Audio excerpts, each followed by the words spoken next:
So for periods 5 and 6, starting with the Nova, we began to move away from trying to sell to the professional segment and focus more on selling to the high earners, as Nova had been up to this point dominating the high earner segment. As a result, we decided to try and improve the Nova, and we changed the brand attributes. This ended up not being a very good decision, and we subsequently lost a lot of market share because of the changes we made. Our customers didn't react favorably to the changes we made. Therefore, we decided to revert back to the attributes we had previously, and when the Nova was the #1 product, as to try and gain our old customers back. For the Noon, it is in the very competitive shopper segment. Therefore, we decided to add members to the commercial team in both periods 5 and 6, and we made our advertising budget greater as well in period 5 to inform consumers about the new attributes of the product. We also increased the production to keep in line with the market growth, and the shopper segment was a growing market, so we wanted to keep up with that. For the Nook, our goal was to sell to the savers. Therefore, we kept the price below $200 to entice them, and we kept the production on pace to keep up with market demand. However, this was the time that we were thinking about trying to develop a new product to put out in period 7. And finally, the Neon was introduced in period 6 to compete in the Vodite market. The Neon initially did pretty well. It was only one of 2 products, but it had the majority of the market share.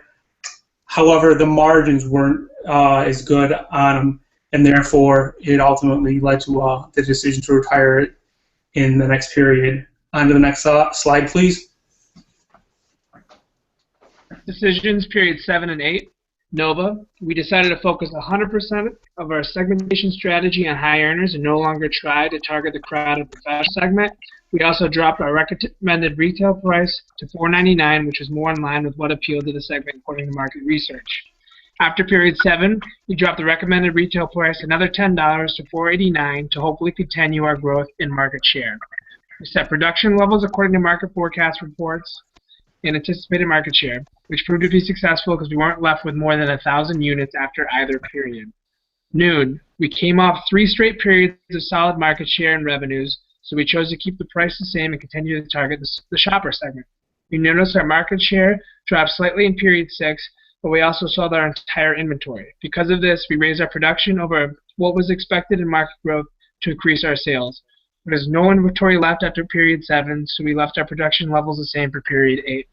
Nook, we started an R&D project in period 5 based on market research on what would most appeal to the saver segment. We anticipated on gaining at least 15% of the market share of the expected market because we had similar brand attributes and a lower price than our competitor Romp. We also added 16 people to our commercial team, so our new product had adequate availability.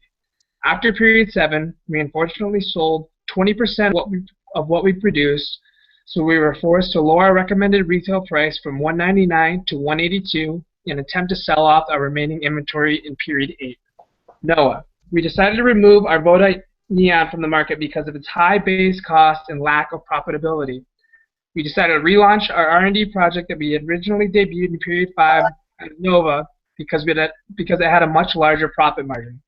In period 7, we targeted the professionals market in an attempt to tap into that profitable segment while taking some business away from our competitors. We set our advertising budget at $2 million and our commercial team at $20 million.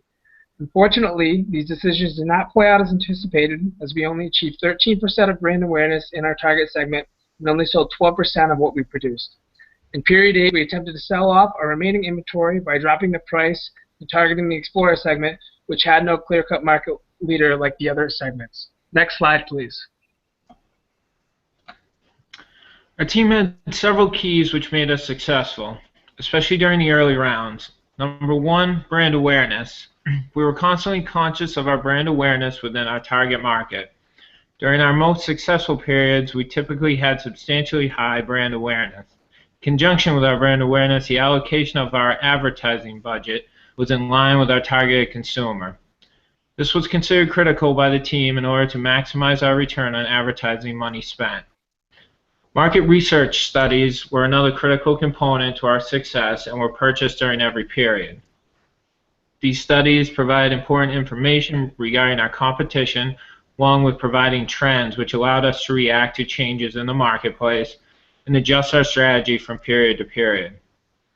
The data within these reports essentially drove many of our decisions moving forward. A final key was production planning. During several periods, our planned production allowed us to have enough product to meet our consumers' demands, but not have substantial inventory holding cost. This type of ideal production planning was consistently seen in our most successful periods. Next slide. During the course of the simulation, several lessons learned were identified by our team. Our first lesson learned occurred after the release of our Vodite brand, Neon. During the review of our Period 6 results, we determined several issues with our new Vodite brand. We'd spent $10 million on R&D for this new brand. However, based on our financial data, it was clear that we would not be able to recuperate our initial R&D investment on this brand, given the profit margin on this product and the amount of periods remaining. It was determined by the team that the initial R&D investment on the Vodite so late in the simulation was not a smart move, and that in the end, due to the relatively minimal profit margin, this brand cost us money. If the team had this decision to do differently, we would not have spent the money on R&D and would not have released a Vodite brand. Instead, we would have saved the substantial upfront R&D costs. The team realized the importance of advertising and brand awareness, especially with regards to new products. As a team, we learned that during the release of our products, it was critical to ensure substantial allocation of budget to advertising because the consumer must be aware of the product before they will purchase it. Advertising leads to interest, which leads to desire followed by action. Thank you for your attention.